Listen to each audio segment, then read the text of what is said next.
Sudah merekam, Mas? Assalamualaikum warahmatullahi wabarakatuh. Perkenalkan, nama saya Salman Faris dari kelas F dengan NIM H1A1233446.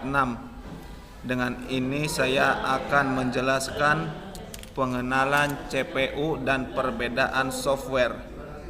Dalam Central Processing Unit CPU terdapat 4 komponen utama yang menjadi inti dari sebuah komputer. Mari kita pelajari lebih lanjut mengenai keempat komponen ini dan fungsinya. Komponen utama dalam Central Processing Unit CPU. 1. ALU, Arithmetic Logic Unit, merupakan unit yang bertanggung jawab untuk melakukan operasi matematika dan logika pada data. 2. Register, tempat penyimpanan sementara untuk data dan instruksi yang sedang diproses. 3. Control unit, memerintahkan dan mengatur aliran data serta instruksi di dalam CPU. 4. Cache, memori super cepat yang digunakan untuk menyimpan data yang sedang digunakan dan mempercepat aksesnya. Perbedaan antara freeware, shareware, dan open source. Freeware, software yang dapat digunakan secara gratis tanpa batasan waktu penggunaannya. Shareware, software yang dapat diunduh dan digunakan secara gratis dengan batasan waktu penggunaan atau fitur tertentu. Untuk mengakses fitur penuh, pengguna harus membayar lisensi. Open source, software yang memiliki kode sumber terbuka dan dapat dimodifikasi serta disebarluaskan oleh siapapun.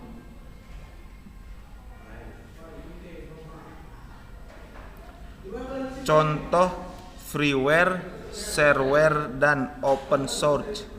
Freeware, contoh Mozilla dan Firefox. Shareware, contoh WinRAR. Open source, contoh LibreOffice. Fungsi sistem operasi pada komputer. 1. Koordinasi dan kontrol. Sistem operasi mengordinasikan berbagai komponen perangkat keras dan perangkat lunak di dalam komputer serta mengontrol akses dan penggunaan sumber daya. 2. Manajemen sumber daya. Sistem operasi mengelola dan membagikan sumber daya komputer seperti memori, prosesor, dan jaringan kepada program yang berjalan. 3. Antarmuka pengguna. Sistem operasi menyediakan antarmuka grafis atau baris perintah yang memungkinkan pengguna berinteraksi dengan komputer. Implementasi sistem operasi pada CPU. 1. Booting. CPU menginisialisasi sistem operasi dan memuatnya ke dalam memori. 2. Menjalankan program.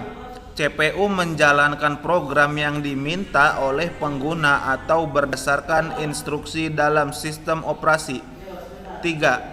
Penyimpanan data. CPU menyimpan data ke dalam memori atau perangkat penyimpanan seperti hard drive. Keuntungan menggunakan sistem operasi pada komputer. 1. Efisiensi. Sistem operasi dapat mengoptimalkan penggunaan sumber daya komputer sehingga program berjalan lebih efisien. 2. Keamanan. Sistem operasi menyediakan mekanisme keamanan untuk melindungi data dan mencegah akses yang tidak sah. 3. Kemudahan penggunaan. Sistem operasi menyediakan antarmuka yang mudah digunakan sehingga penggunaan dapat berinteraksi dengan komputer secara efektif. Cukup saja presentasi dari saya kali ini. Kurang lebihnya mohon maaf. Saya ucapkan terima kasih. Wabillahi taufik wal hidayah. Wassalamualaikum warahmatullahi wabarakatuh.